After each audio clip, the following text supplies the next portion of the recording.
5 বছরে 1 কোটি তরুণের কর্মসংস্থান সৃষ্টি হবে, বছরে 20 লাখ। ব্যাংক সহ আর্থিক খাতে দক্ষতা সক্ষমতা বৃদ্ধি। আমরা এখনকার যে বার্নিং ইস্যু, সেটা হচ্ছে দ্রব্যমূল্য। দ্রব্যমূল্য মানুষের পারচেজিং পাওয়ার ক্ষমতার মধ্যে রাখার জন্য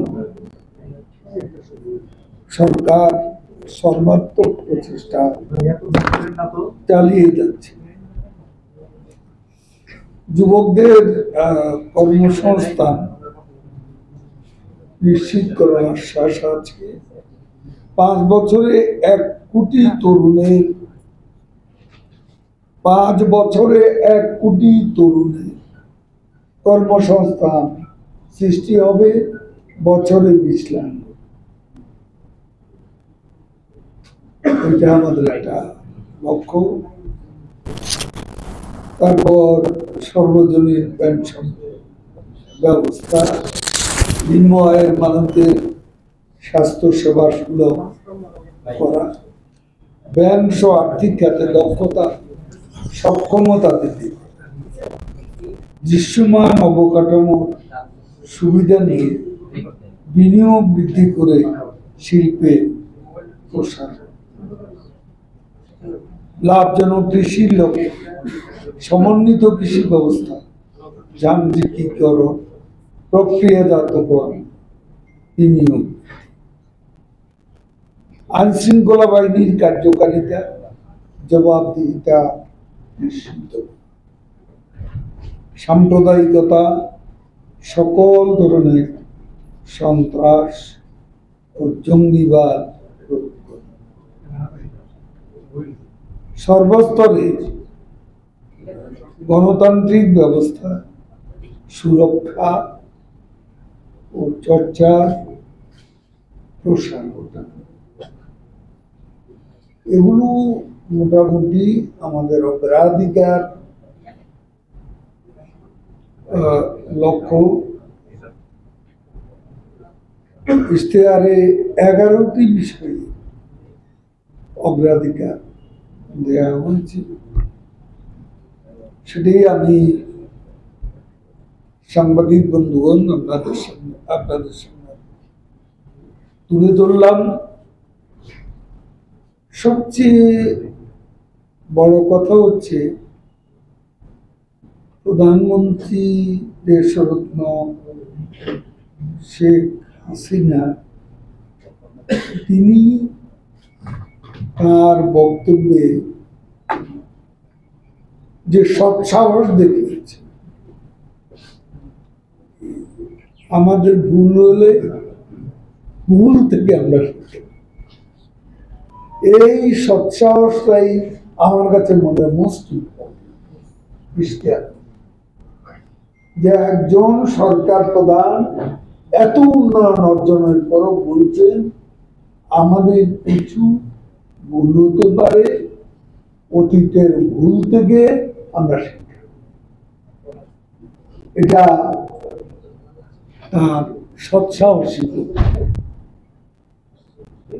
এবং এতে কি বোঝা যায় যে বাগাড়ম্বর বা ক্ষমতার দাপট দেখিয়ে আমার কোনো ভুল নেই, আমার দেশ পরিচালনা আমি সবকিছুই সঠিক করেছি, এমন বাগাড়ম্বর তিনি তার বক্তব্যে পেশ করেন, প্রদর্শন।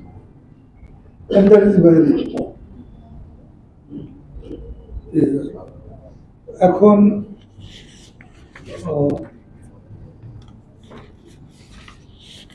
আপনারা কি বলবেন? ভাই, একটা বিষয় হলো যে মার্কিন ভিসা নীতি যখন ঘোষণা করা হয় তখন বলা হয়েছে যে যারা নির্বাচন বাধাগ্রস্ত করবে বা ধ্বংসাত্মক নির্বাচন বাধাগ্রস্ত করার জন্য যে কোনো পদক্ষেপ নেবে তাদের বিরুদ্ধে ভিসা নীতি প্রয়োগ করা হবে, কিন্তু দেখা যাচ্ছে নির্বাচন বর্জনকারী দলগুলো তারা সেই ভিসা নীতি তাদের যে ঘোষণা হয়েছে সেটা অমান্য করে লিফলেট বিতরণ করছে, বর্জন করার জন্য মানুষকে উদ্বুদ্ধ করতে যাচ্ছে। তো এই যে বাধাগ্রস্ত করার পরও আমেরিকার ভিসা নীতির কোনো প্রয়োগ দেখা যাচ্ছে না, মানুষ দেখতে পাচ্ছে না, এই ব্যাপারে আপনার বক্তব্য কি? এই প্রশ্নটা কাকে বলবো? আপনার সেন্টিমেন্ট কি এই যে আমি ভিসা কি নীতি বলবো? প্রয়োগ হচ্ছে না? যারা এ ব্যাপারে সুস্পষ্টভাবে কথা বলেছে, এখন এই প্রশ্নটা তো তাদেরই করবে। পিটার হাস সাহেব আছে, তাকে জিজ্ঞেস করুন। এই প্রশ্নের জবাবটা আমার দেওয়া নেই। সবাই দেখছে যা হচ্ছে, সেটার জবাবে তারা কোন কৌশল অবলম্বন করেছে হতে পারে, হয়তো বিষয়টা পরেও হয়তো তাদের বিবেচনাও থাকতে পারে। কাজে আমি হুট করে একটা মন্তব্য করতে চাই না, দেখা যাক কি হয়। আমরা এখন নির্বাচন ছাড়া আর কিছু ভাবছি না। নির্বাচনটা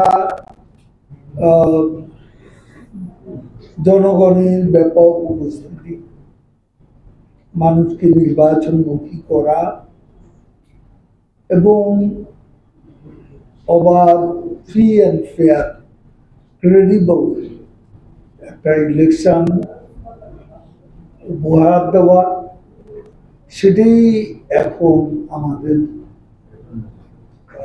মূল বিবেচনার বিষয়। ভাই, আপনি বারবার বলছেন যে ভোটার টার্নআউট হবে, ভালো টার্নআউট হবে। আসলে আপনি কি ধরনের কৌশল অবলম্বন করছেন ভোটারদেরকে কেন্দ্রে আনার জন্য? এখানে কোনো জবরদস্তির কৌশলটা মানুষকে কনভিন্স করে, মানুষকে বোঝানো যে আপনাদের ভোট কেন্দ্রে আসা প্রয়োজন এবং ভোটাধিকার প্রয়োগ করা প্রয়োজন, এবং দেশের এই পরিস্থিতিতে এই জনগণই অসহযোগিতা করা বা এই জনসমর্থনের অভাবে বিএনপির আন্দোলন ব্যর্থ না।